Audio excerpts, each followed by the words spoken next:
Le Livre du ciel, tome 6, 10 juin 1904. Jésus parle de la beauté de l'homme. Je poursuivais dans mon état habituel.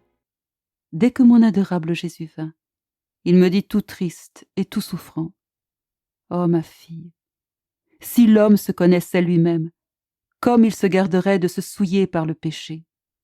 Car sa beauté, sa noblesse et sa spécificité sont si grandes que toutes les beautés et toute la diversité des choses créées sont englobées en lui.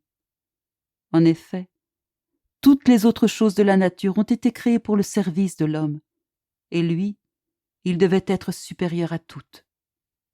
En conséquence, il devait posséder en lui toutes les qualités des autres choses créées. Comme toutes les autres choses furent créées pour l'homme et que celui-ci fut créé uniquement pour Dieu, pour faire ses délices, non seulement l'homme devait-il englober en lui tout le créé, mais il devait le surpasser au point d'être l'image de la majesté suprême. Cependant, insouciant de tous ses biens, l'homme ne fait que se souiller des plus laides saletés. Ensuite Jésus disparut. Je compris qu'il nous arrive à nous comme à une pauvre personne qui a reçu un vêtement en tissu d'or enrichi de pierres précieuses. Comme elle connaît peu ce genre de choses et ne connaît pas sa valeur, elle laisse ce vêtement exposé à la poussière, le salit facilement et le considère comme un vêtement de peu de valeur, de sorte que si on vient à le lui enlever, elle en souffre peu ou pas du tout.